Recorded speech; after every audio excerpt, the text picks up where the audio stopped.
I hear you talk about those ups and downs. And me and you talked about it on the last time you were on Next Man Up and all the different things you have been through. And I know I'm getting to the age now where I think about my trials and tribulations and how it got me to this point. Would you change anything about the journey? Would Santana Moss change anything? With all these ups and downs, we know they're tough when you go through it, but now on the back end, what would change? I won't change nothing. I think it's life. Like I said before, you don't know what life is going to present, you know, but you have to be ready for it. And I think if you're ready for the good and the bad, you know, I always expect, I always hope for the best, but expect the worst. And it's hard to kind of put it that way, but you have to have that kind of mindset.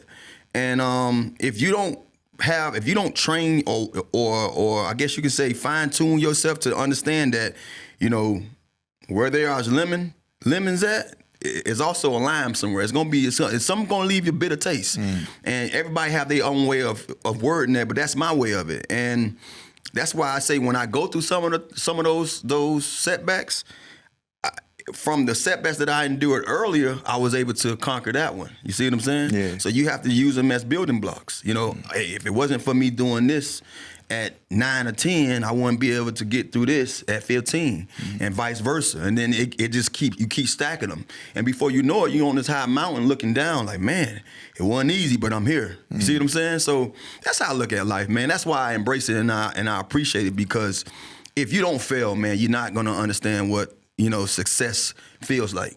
Turning losses into wins. Yeah. Now let's go back to training camp. Before you knew you were going to be in the Ring of Fame, man, we had set up all this stuff for you. I think you had kind of an idea something was going on because we having so many years and things. Take us back to that, man. When you were doing Command Center, we're on Training Camp Live. You go check that out on the Commander's YouTube page right now. When we're doing that, walk us through that moment where you hear us talking about it, to B. Mitch's soliloquy about you, to your family just coming and rushing you. I was wondering where B. Mitch was going at, you know, with this whole ordeal with me. And I'm like, okay, I knew he was finna do something, but why I keep talking about Tanner? You know, my boy Tanner, you know, we were brothers, and every time they see me, they see Tanner. I'm like, okay, now, you getting a little long-winded when talking about me. Can we move on? And then he was like, and you're gonna be with me forever. And that's when it just hit me. Before I even saw my family come from behind the little wall, I'm like, did he just say? And boom, he said it. And when he said I was gonna, come week 1, I'd be inducted into the Ring of Fame, it hit me. It hit me because, like I said before, you don't know when. You don't know if you even fit the mold for the guys who up there. But you just know you put a good body of work out there, man, and you hope one day that it can, give you that kind of recognition. And like I say, man, I kid you not. Like, if I've never got that kind of opportunity to be up there, if it never came my way, the way the fans appreciate what I've done for them, man. Look, man, I walk through that stadium at times, man, and I can't believe the praise they give me. Because I'm just like, man, I just went out there and worked. I went to work, and they appreciate it. So as a player, when I was asked, what you want your legacy to be, and I used to always think about it. I don't know, And I say when I look back at it, I was like, a guy that did more with less. And that's how I look at it. I didn't always get a chance to achieve some of the things I saw my peers doing. But when I did, trust me, it was one of those things. It was those moments that you want to be there to see.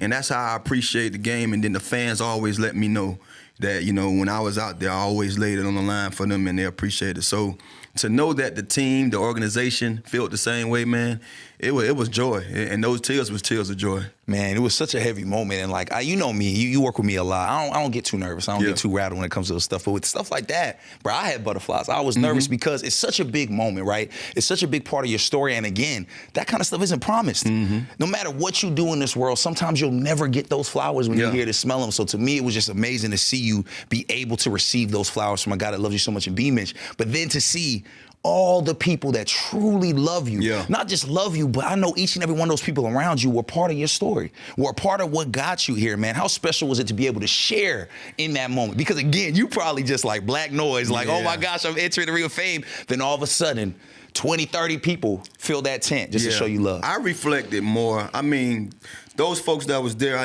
you know, they had no choice because I'm sure they can tell you a lot that 89 have done for them. But at the same time, we don't look at it like that, man. When I mess with you, when I rock with you, man, I don't care about you ever repaying that back.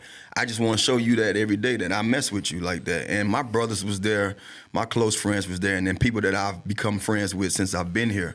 But the people that I knew that I'm gonna get a chance to share this moment with the most wasn't there, and that was my mom and my dad. And I thought about them immediately, because I understood the whole upbringing and the different things that they showed me as a kid of how to be successful in life.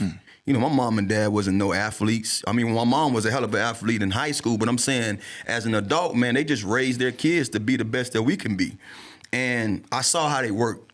I saw what they did when we didn't have. That we ain't know. I never went through a moment of not feeling like we didn't have anything, because they always made sure that we had everything we needed. You might not have what you want, but you had what you need. And so being able to say, I get a chance to kind of, I call that like my stamp to my family name. Like that's a stamp for us to say, damn, my son went up there and he was able to come here and do that, you know? And, you know, when you look up there and see that name, it's not just Santana Moss. It's Lloyd and Natalie Moss, you know what I mean? That's their son. So to me, that's like the ultimate, thank y'all for giving me air, giving me this life, and then I'm able to pay y'all back in that fashion.